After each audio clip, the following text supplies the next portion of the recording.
Lord. Uair is uair agus mi briste, hic me smúan orstas do vog. Is liani an gwan do hic sin, le lan maras mi le shawl. Fallach clatach na tripleit, le vonen is tjúr a vrain. Is boali an taun gan briste, ma chassen le suahug strail. Camar nach de verre roord bevoeie gana gan I hain. Agus a chael mi a coir, si traag bonjer vonje brain.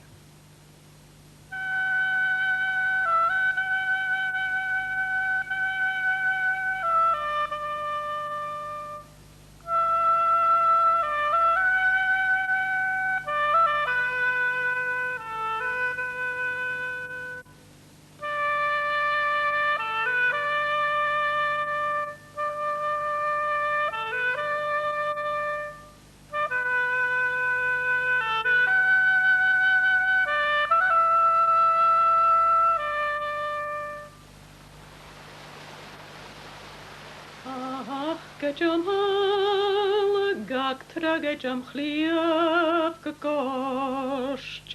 An rynnes magi at joen trio kantost. Am misjors van toirs mimis gevel koir ac amost. A bichga her me grais du meier stu mag.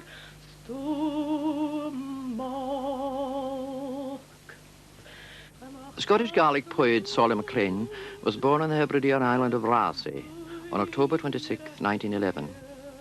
Hallaig is a place on the east side of the island. During the 18th and 19th centuries, Hallaig supported a township of about a dozen families. In 1853, the township was cleared of its inhabitants and the land given over to commercial sheep farming. North of Hallaig lies Skreptal, another derelict township. Today, both look out over the torpedo testing grounds of the Royal Navy.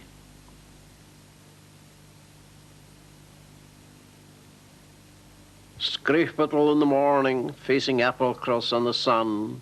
Skreptal that is so beautiful, quite as beautiful as Hallaig.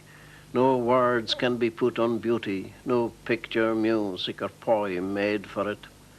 Skreptal, the sheep pen and the cattle fold, with walls to the south and west and north, and to the east the sea sound over to the sanctuary of Mulrua. There is a half-dead memory of Mulrua, but only the dead written names of the children, men and women, whom Rainey put off the land between the north end of the rock and the castle built for MacSwan or for Maclean for violence and refuge.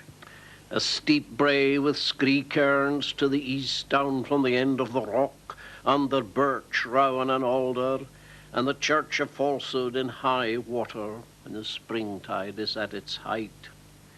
It was not its lies that betrayed the people in the time of the great pietist Rainey, who cleared 14 townships in the island of the big men, great Raasay of the MacLeods. Rainey left Skreptal without people, with no houses or cattle, only sheep. But he left Skreptal beautiful. In his time, he could do nothing else. A seal would lift its head and a basking shark its sail, but today in the sea sound a submarine lifts its turret and its black, sleek back, threatening the thing that would make dross of wood, of meadows and of rocks, that would leave Skreptal without beauty, just as it was left without people. The big house of Clachan and the debts that it brought on Maclean heavy on the tenantry of every township, and godly Rainey, though he was not in debt, as a social climbing put a burden on James Maclean and brought exile on his son, with the largeness and the beauty that they added to the big house. A little remnant of its people in the island of the big men, and the black turrets and the sound between Skreptal and the sanctuary, mocking the flagstone of Mulrua and the giant's cave in Rona with its little rows of stones, seats of men and women and children, listening to Meshruari telling that here is no abiding city, rainy or no rainy. Laughter and weeping, love, merriment and suffering, anger, hatred and spite, heroism, cowardice and heartbreak, and times of gentle happiness have left Scrapetal, just as they left Brochel Castle before they left the crofters of Scrapetal and of Ferns and Hallaig, and of every township of the 14 desolate for Rainey's money and Mackenzie's. There are other towers from the Sound, mocking the tower that fell from the top of the castle rock, towers worse than every tower that violence raised in the world, the periscopes and sleek black sides of the ships of the death that killed the thousands of Nagasaki, the death of the great heat and the smoke, the death that would bring utter devastation even on the beauty that grew in Scrapetal and is still there in spite of Rainey's bad deed, his greed and social pride. But the submarines and the aeroplanes and the atom and neutron, the slow, sore poverty is not their gift, but the sudden holocaust that will fall from the sky and will rise from every brae and will cling to every beautiful meadow between the north end of the rock and the pine wood, between Scrapetal and the castle.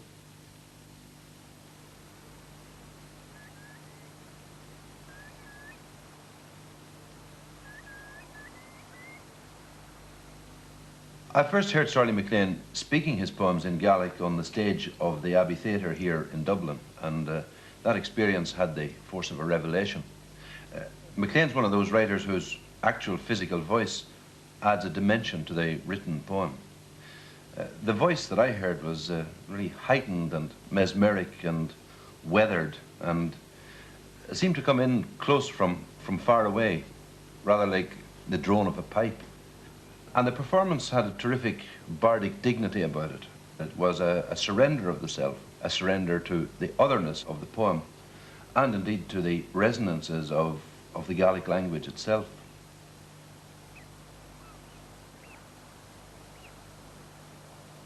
Something that the Polish poet Stanislaw Baranczak said about his compatriot Milosz applies with equal force to the achievement of Sorley Maclean.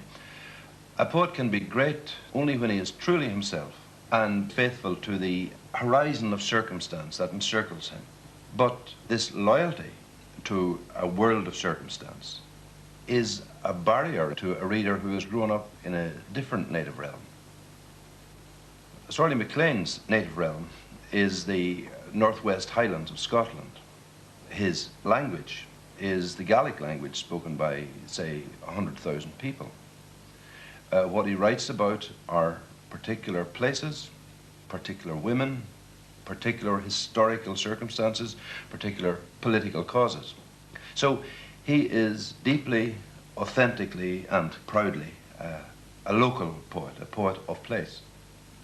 But he is also a major poet of the 20th century, and his work, even in translation, comes through with tremendous passion and with a sense of revelation.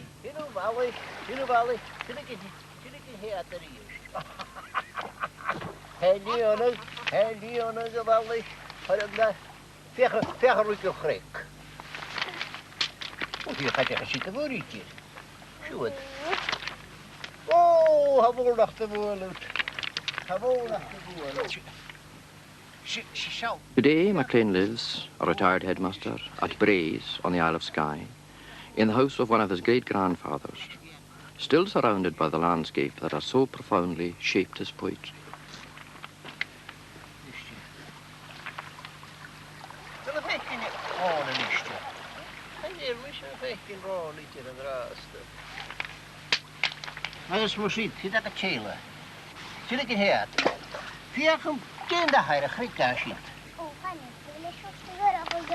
Sjors het er ook gedaan.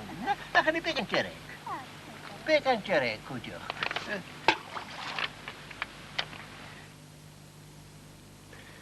I was born on the island of Rasay, and until I went to Portree School at the age of almost 13, I was very, very seldom outside Rasay, except for short holidays in Braes among my mother's people.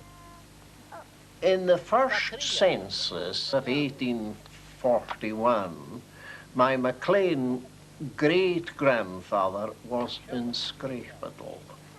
Now, North Scrapebiddle was cleared before the census of 1851, and in 1851 he appears with his family in Ferns. Now, Ferns was cleared between 1851 and 1854, and he then had to go to Ballahorn, and he was nearly cleared from Ballahorn as well, because Rainey proposed to clear Ballahorn of its crofters, but he died and his son reversed the decision. Je kan nou wel zo. Oh, zo had er al je mooie shit. Te veel in the cricket. 3 rood. Now, we were, on the whole, a family of tradition bearers on the Maclean, Matheson and MacLeod side.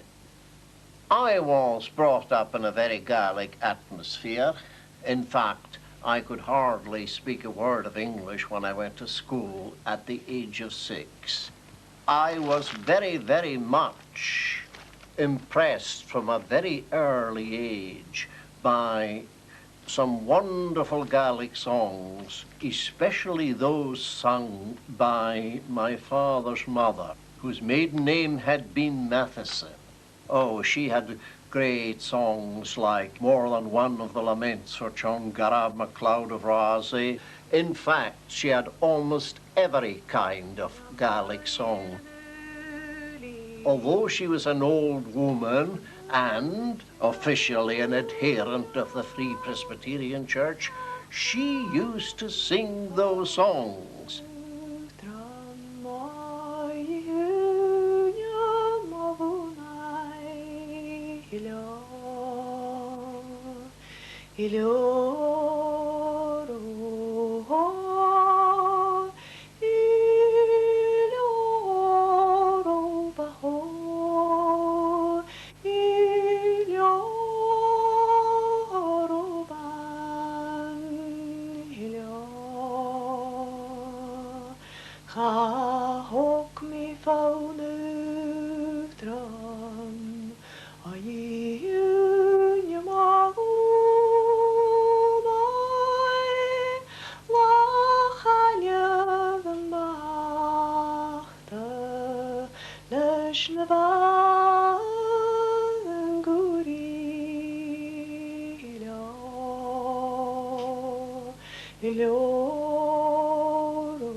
In our village, too, there was Kate Maclean, aunt of the famous piper William Maclean of Kilcreggan, one of the greatest transmitters of the Macrimon tradition. Kate Maclean had a wonderful store of old tales of the Red Branch, the Fingalian, and clan traditions. But my granduncle Norman was an elder in the Free Church, and as such he wouldn't have much time for vanities like songs and clan traditions, but he had a prodigious memory for people, for places, for names of things, and evidently they used to consult him when there were burials from the mainland of Skye in the old churchyard of Rasay. My verse was greatly affected by the fact that I was brought up among so much song. Although I could not sing myself. You were dawn on the Coolin and benign day on the Clarach, the sun on his elbow in the golden stream and the white rose that breaks the horizon. Glitter of sails on a sunlit firth, blue of the ocean and aureate sky. The young morning in your head of hair and in your clear, lovely cheeks. My jewel of dawn and night, your face and dear kindness, though the grey barb of misfortune is thrust through the breast of my young morning.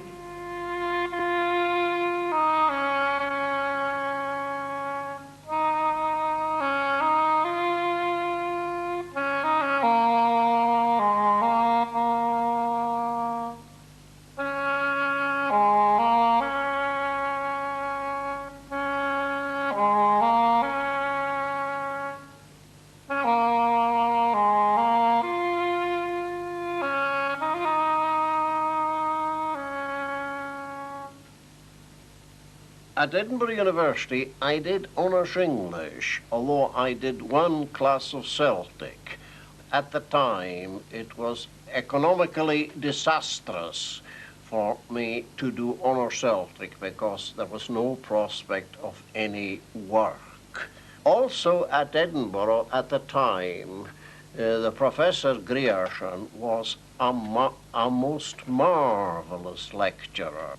He was a great seminal authority on the metaphysical poets of the 17th century, English of course, but also splendid, I thought, on 19th century English poetry, as his lyrical poetry from Blake to Hardy shows.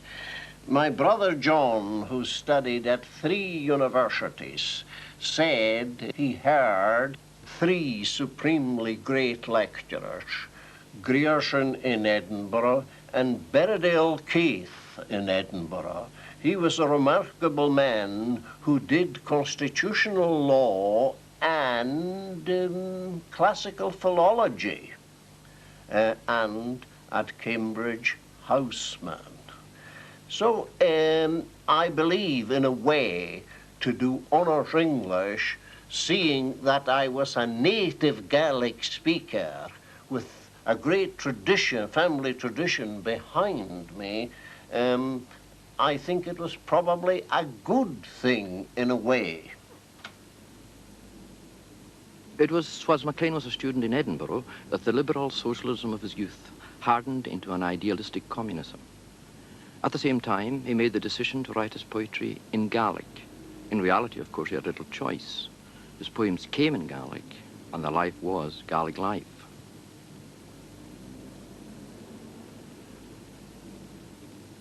My eye is not on Calvary, nor on Bethlehem the Blessed, but on a foul-smelling backland in Glasgow, where life rots as it grows, and on a room in Edinburgh, a room of poverty and pain, where the deceased infant writhes and wallows till death. Occasionally, Maclean has questioned the relevance of writing in Gaelic. I do not see the sense of my toil, putting thoughts in a dying tongue, now that the whoredom of Europe is murder erect and agony. But despite his poetic ambitions and his fervent internationalism, Maclean's loyalty to Gaelic has been absolute through 50 years. In the 30s, whilst working as a teacher, he almost single-handedly revolutionized the literary usage of the Gaelic language, doing in many ways for Gaelic what his great friend, Hugh MacDiarmid, was determined to do for Scots poetry.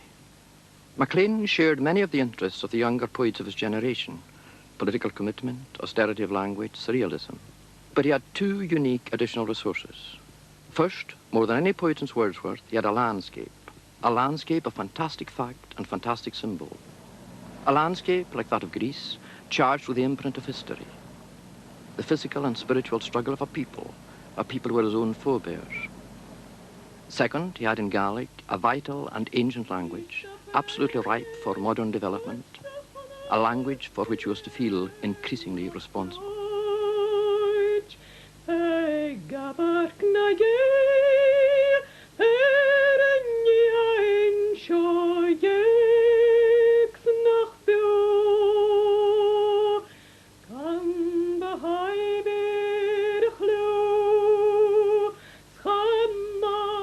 In retrospect, we can see that the schoolmaster, isolated on the periphery of Europe, was producing poetry at the very heart of Western consciousness. A fach gadwy ich vor in napterun vach ge, a fach go collas der heel ristri henian lees geen. Een gwolach wissen a droim, fallos sheref malus gruai, so vias chrea trau mer cool king groep javoch cruai. Hannach gadwy ich gend hur in napteroin a glor, een miskning gladach karach schier voor alles kleer verloon. En jarach sagas a chais kach figet jarach van een toes, haranish en jemenuar chumpiag a klonjes doas en hoer. Skach figet ver haar triel chaili saure boinam la, is rjandu chosnig en klash tashen min het hele klaar. Agus laver ticklish mustad chail jahana marhuai, agus leken hosnig diana korp gesach gui an the way. Is real a team and he do het droe tui vaardig boch. Vialish en nu hosnig kruai, is glas a cattle sua in your noch.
I think the fusion of music and poetry in many of the old Gaelic songs, the greatest artistic glory of the Gael, it was this that made me fanatical about the preservation of the Gaelic language.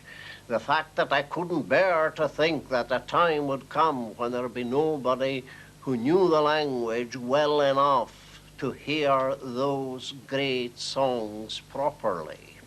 Now, I am not a singer, but what I aspired to and what I had most admired in poetry was the lyrical cry, which was in poems which might not be sung, but suggested singing.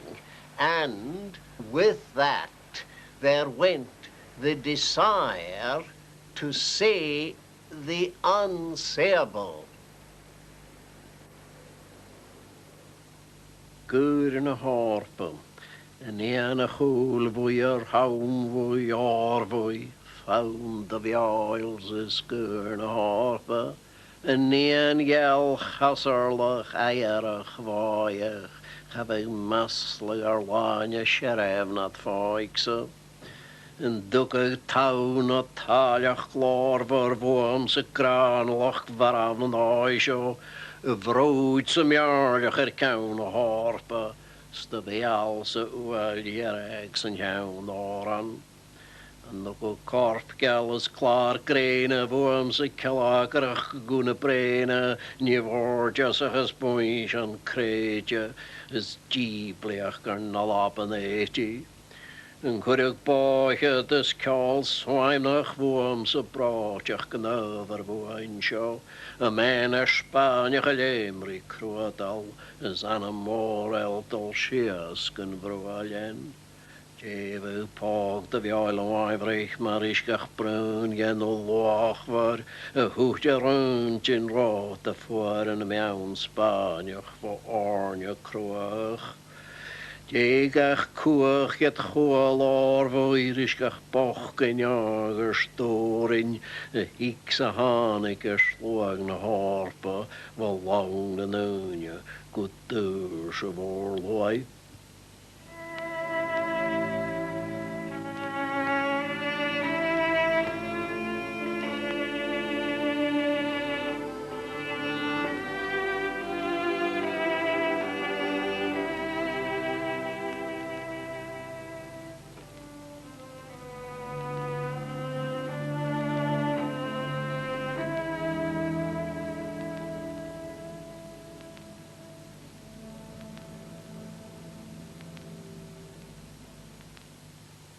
The outbreak of the Spanish Civil War in 1936 had a tremendous effect on me, and were it not for certain very difficult family circumstances at the time, I would certainly, if I know myself at all, have gone to Spain to fight in the International Brigade.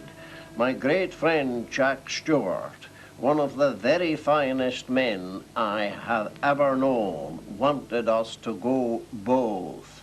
I couldn't go. As part of the 15th Brigade, with the rest of the International Column, in the fight for the freedom of Spain, we all swore in that valley of Jarama that fascism never would reign. I did not read much of the poetry that was being written in English about the Spanish Civil War, but I was certainly greatly impressed by the little poem by John Cornford beginning, "Heart of the heartless world, dear heart, the thought of you." The poem, "The Cry of Europe," Gurna Horpa, was written before the Spanish Civil War ended. I had met a woman in 1937. I was putting it to myself that had it been the choice between going to Spain and this woman, the woman would have been my choice. There is a very big concentration on this conflict between love and what I considered my actual social duty. I was not the kind of man who would be content to be a poet without being a man of action too. And I expressed that in one of my poems, "My life, the death-like life, because I have not flayed the heart of my fullness of love, because I have given a particular love, because I would not cut away the love of you, and that I preferred a woman to present history."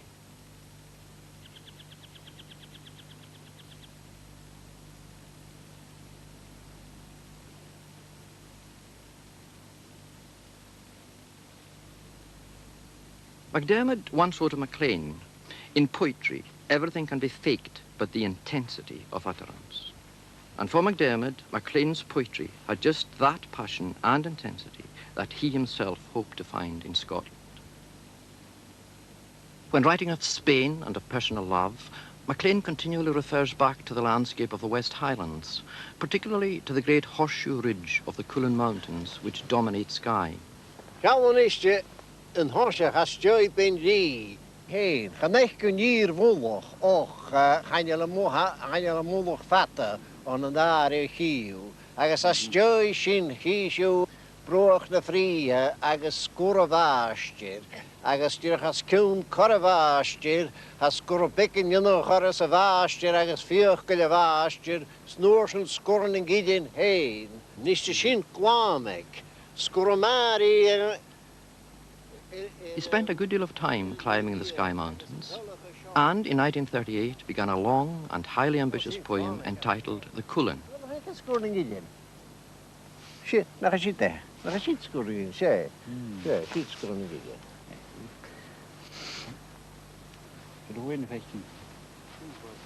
The poem begins with a dramatic song of praise to Sgurning, the mountain which since childhood had dominated his imagination.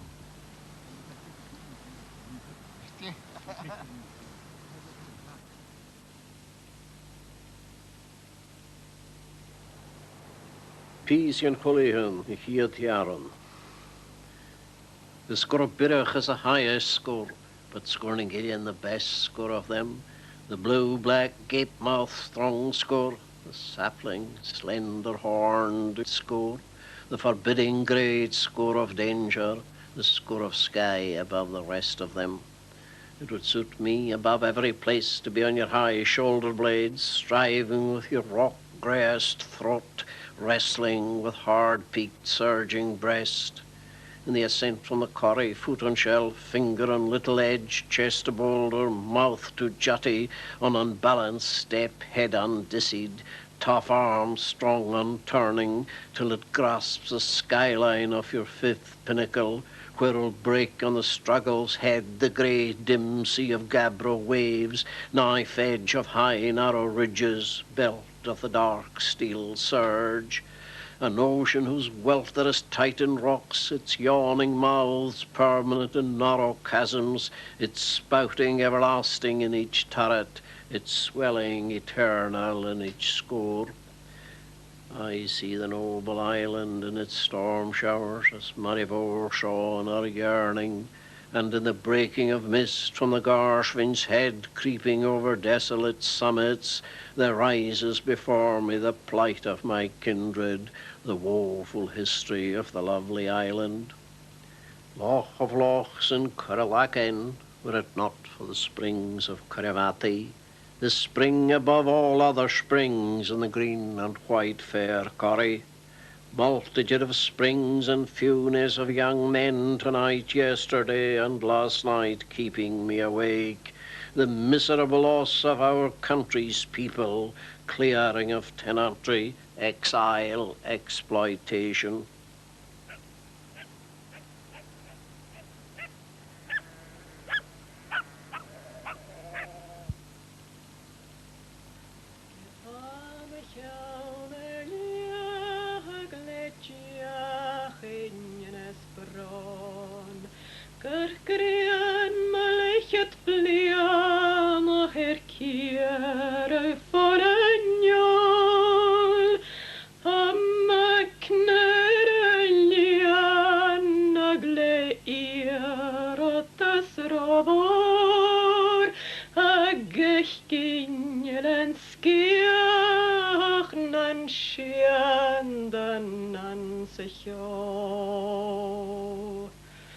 Nish koinich var kruat alles kom of soas ar srol. Kan jejen rodan kwas doi vlenjastas kruas nendorn. Kan biar krauer boartjans artua hannicher doi. Snas hasnicher fuotoch eilen noanjecho.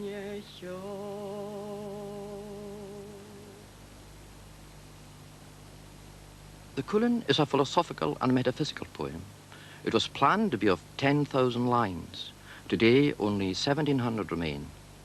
One section, which superbly integrates historical narrative and lyric description, concerns the story of a Skye girl taken off into slavery. About the year 1739, there were dreadful incidents happening on the west of Scotland. Young people were being kidnapped to be sold as indentured servants, that's virtually slaves in the Barbados, etc.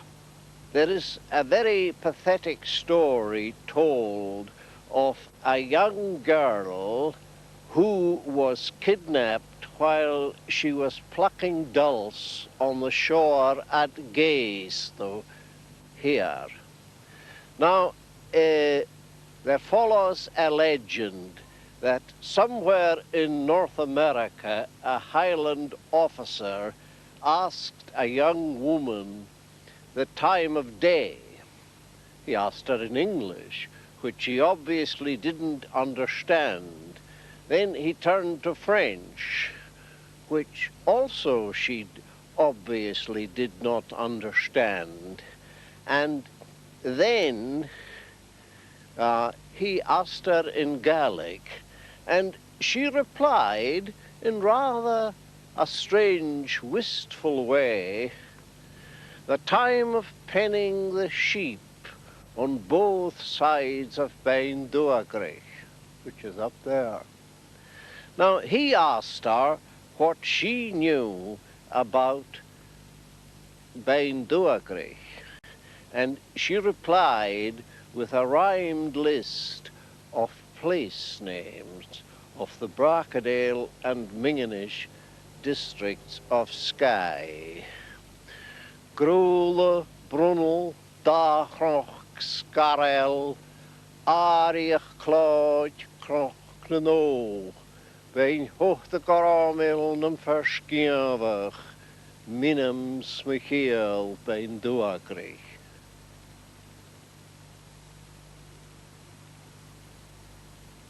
I knew hardship without respite from the day I was put on the ship of the people.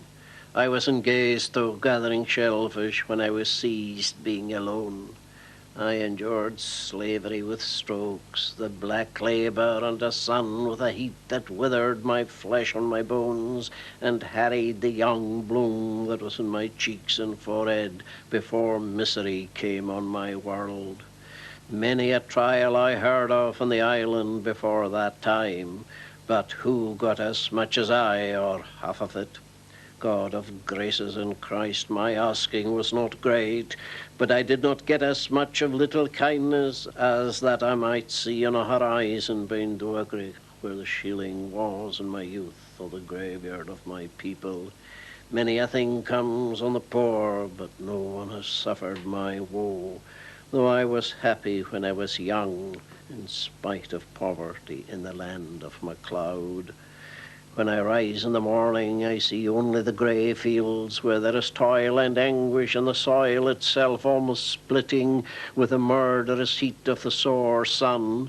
Toil, hunger, faintness, shame, those were the portion and fate for me, and never may I reach a horizon to see Loch Harport or my mother's house, where there was warmth and laughter at walkings in the time of my people, and I may not see the horned Cullen rising above Minginish of my fullness of love. My sore fullness of grief is my case tonight, and the dispensation of the poor in my mind. It is not the death of chiefs that ever pained me, but the hard lot of those I loved. The speech and music I knew when young gone like a film from my eye, and my joy of thought, of reason, and of love, over the race of the seas beyond my hope.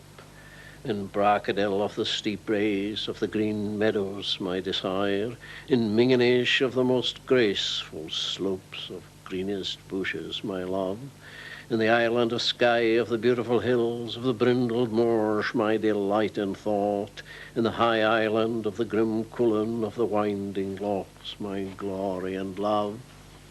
in the spirited island of the cold mountains, of the restless streams, of the soft meadows, in the joyous island of the rich hearts, of the kind spirits with a generous shape of beauty.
When war broke out in 1939, Maclean was teaching in Edinburgh.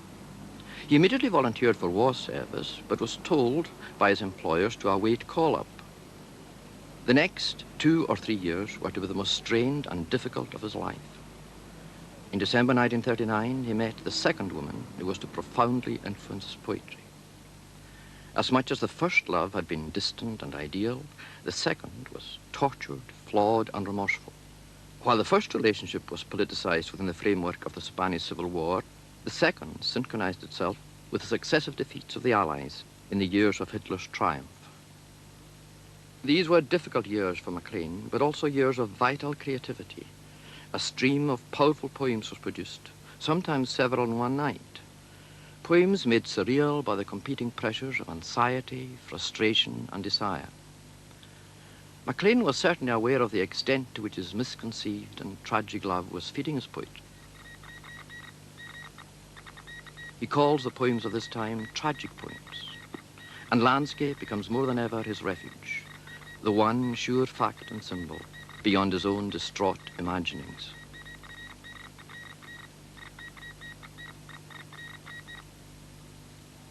Harna siarach carasneachge, chime magano jechtje, chime loroken en spoken brechtge, gille huaimnach en rechtge, kalaker balle, tjenge vallen, gur hules, matti en alli, leem haar moeichen en gare, a ruife skal en groen fasel, a geil koenknes, a gul glaun, a shire kashet en gul jaun.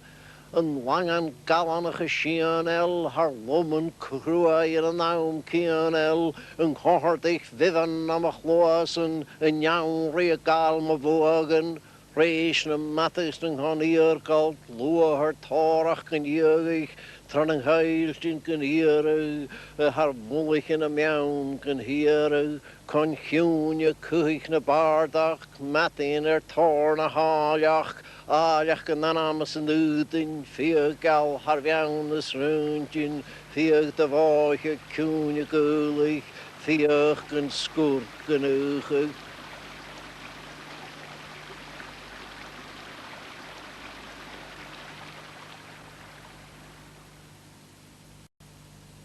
Maclean left Scotland for war, believing that action would expiate the guilt associated with his inaction during the 30s. And that death would be the honourable way out of his entangled commitment in love. I went down to yonder town with the sentence of death in my hand, written with 2 wrongs, the great wrong of a Nazi and the great wrong of her misery.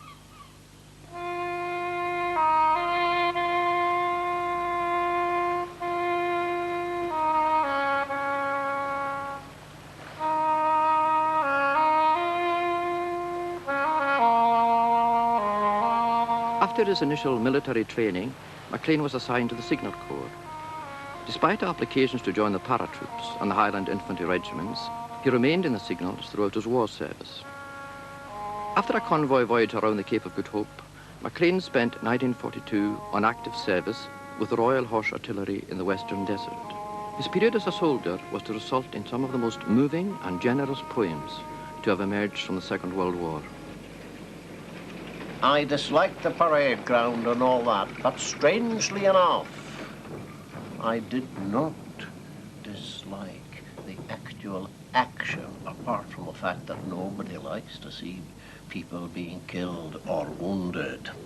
I remember very, very well the 27th of May, 1942, when there began the battle called the Battle of Knightsbridge, which lasted over a fortnight.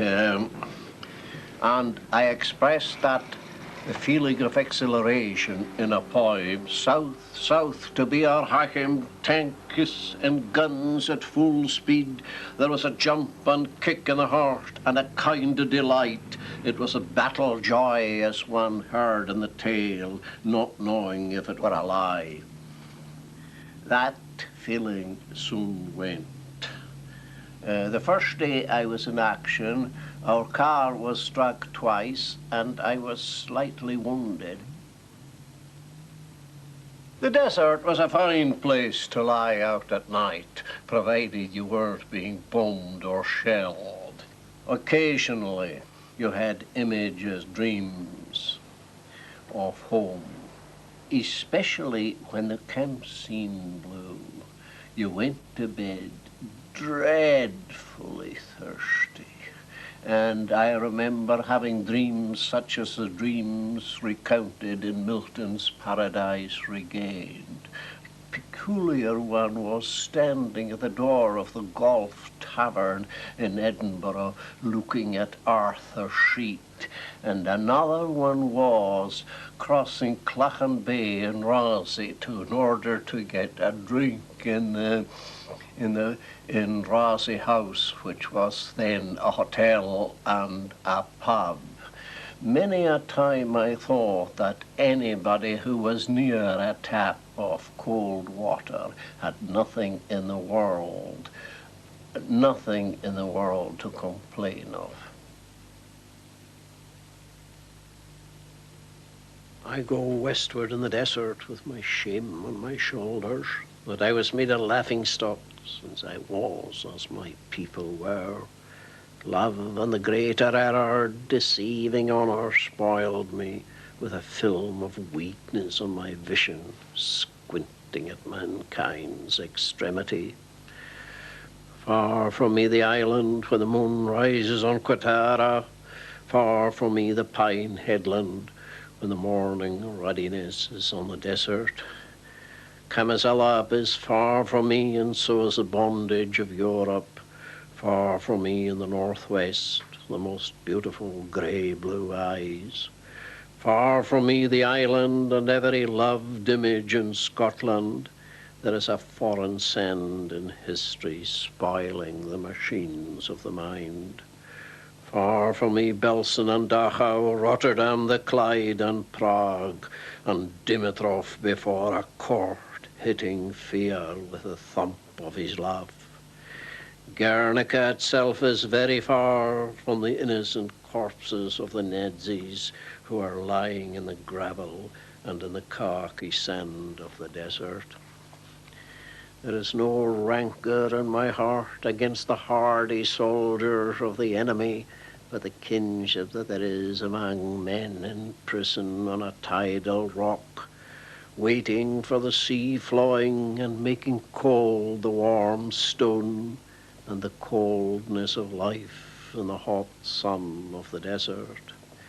But this is a struggle not to be avoided, the sore extreme of humankind. And though I do not hate Rommel's army, the brain's eye is not squinting. And be what was as it was, I am of the big men of Braes, of the heroic Rassie MacLeods, of the sharp-sword Mathesons of Lochalsh, and the men of my name, who were braver when their ruinous pride was kindled.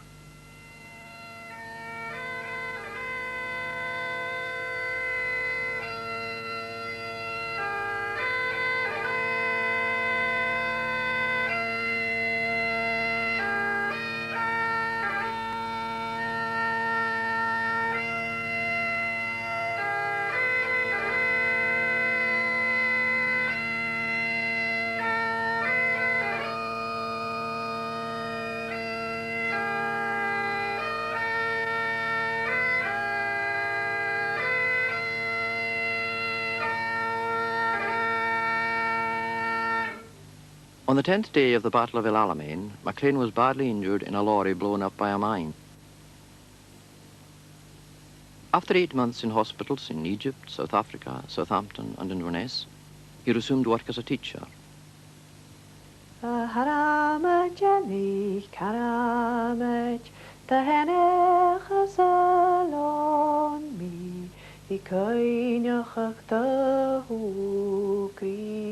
Gandúilrí de fásag a haramatja chuwas nan garom húling báyach chatani chúsaroid mi seach mai jana nósgeg. Cae chwyl am yn gwrs, gratiwn dau goffwach yn blas. Mal y chwm y miwaith, dwn ffwahal yn gwach yr hai. Farm byg tahich na'n dwan, imig mahys gyn chrwas gyn chas. Galaf y faes in wan, san y taien gyffwar I fas. Whilst he had been abroad, his first book of poems, Dan Dwedir, had been prepared for publication. It was to have a dynamic effect on the culture of Gaeldom, and has come to be recognized as a work to measure against the finest European writing of that generation, and also worthy of taking its place among the great achievements of the Celtic world.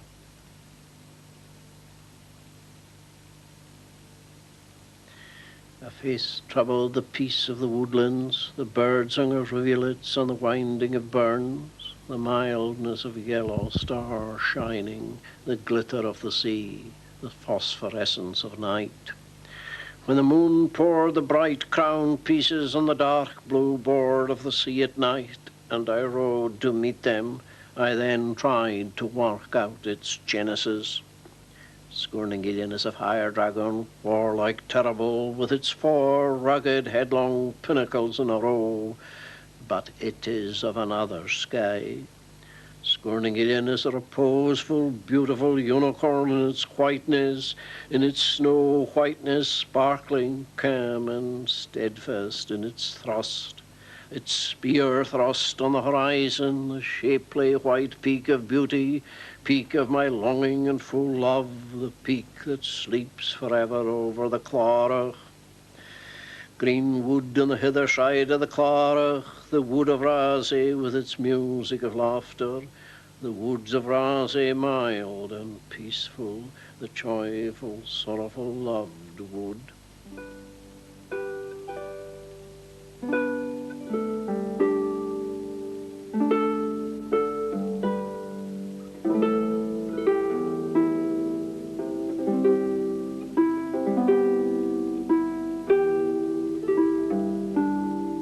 In 1946, Maclean married Renee Cameron of Inverness. When this auburn head lies on my shoulder and my breast, the dawn of triumph opens, however gloomy the darkness. A light in the southeast, Orion over the Greek mountain. A light in the southwest, Venus over the generous Cuillin. After a decade teaching in Edinburgh, Maclean was to return to the Highlands in 1956 as headmaster of Ploughton School. He continued to teach, to fight for the proper presentation of Gaelic as a school subject, and to write poetry. In one of his early poems, Maclean expressed his wish to create Gaelic poetry of international significance, wishing to catch every beauty that has kindled the imagination of Europe, The vehemence of Spain complete, the acuteness of France and Greece, the music of Scotland and of Ireland, to gather in the image of joy, paean-like, deep, jewel-like, the acuteness of France and Greece, the music of Ireland and of Scotland. Yet, however international as poetry is, its rootedness in the Highlands remains its greatest strength. It is generally recognized as the poem Hallaig, in which he invokes images of a cleared township on his native island of Raasay, is one of the most marvelous examples of this truth. Hallaig. Time the deer is in the wood of Hallaig. The window is nailed and boarded through which I saw the west, and my love is at the burn of Hallaig, a birch tree, and she has always been between Inver and Milk Hollow, here and there about Ballachorn. She is a birch, a hazel, a straight, slender young rowan. In Scrapital of my people, where Norman and big Hector were, their daughters and their sons are a wood going up beside the stream.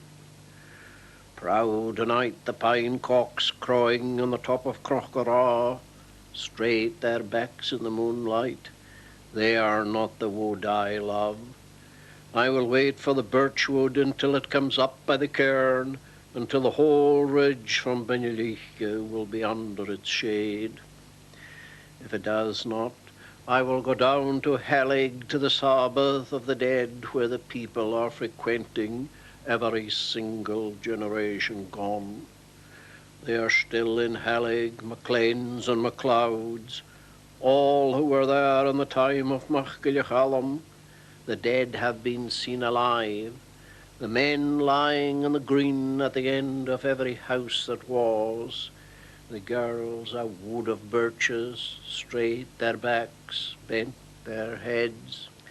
Between the lech and ferns the road is under mild moss, and the girls in silent bands go to Clachan as in the beginning, and return from Clachan, from Seisnish and the land of the living, each one young and light-stepping, without the heartbreak of the tale.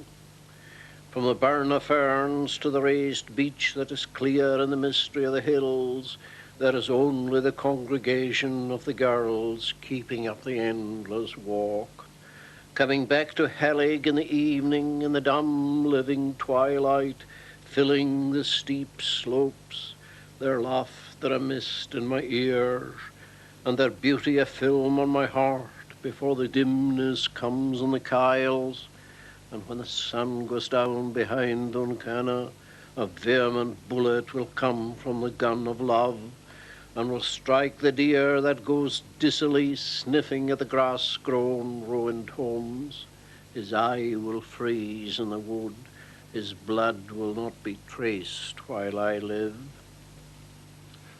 Hallaig is a key poem insofar as it's about haunting and loss, and this theme is a constant one all through Maclean's work, as indeed is the theme of love and wounding.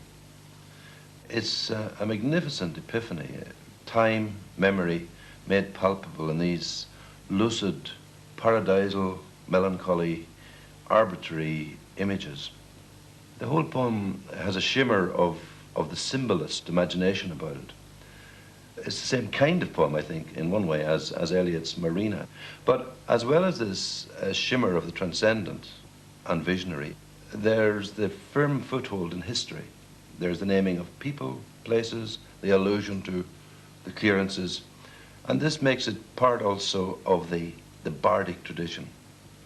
In Hallaig, in this poem, Maclean, as a Gael, stands firmly at the centre of his world and consciously close to the end of his world.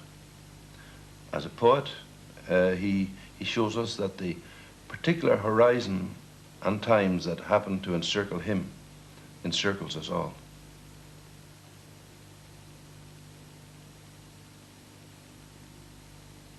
Hachim a fiag and Cuya Hallaig. A boer just tarning in the neck from Fachgami and Argenier, some a go like old Hallaig na cruive, Svairia veteranjuners Polavanya, howls of Osmo Valahorn, Haina Peha na Kaud in na Kur and Girach Hengur. And a scraper on my hinny for a taramat sehan more, and Yan and Zamich nang Hallaig Galsuas ritu Valoin. Wain verhanoch na Kalich Jewish a gere mer Moloch Kroch Gara, Girach and Roim Rishi Gallig, and Yats and Kalyamagrai. Voor ik hem er is wehe, kus en ik in mach en garn, kus en mi een bjarre gulig of een lichtje voor schuil.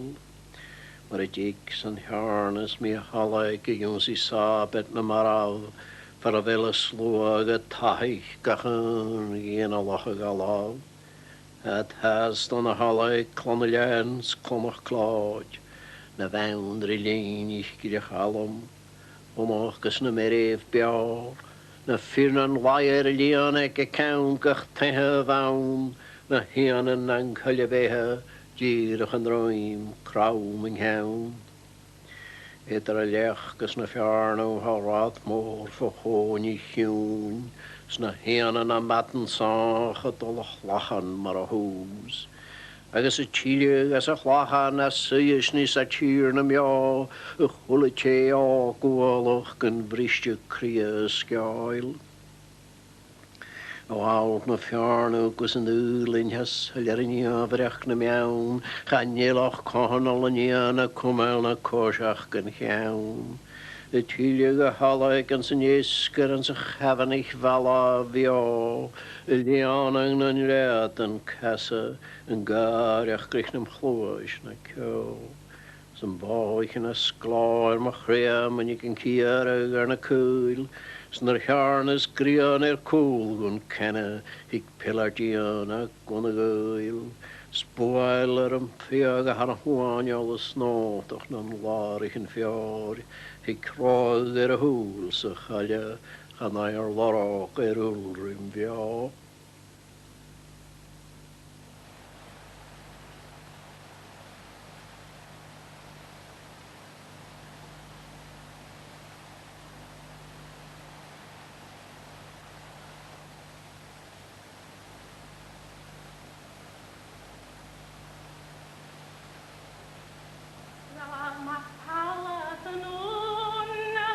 Naam skarach in gain,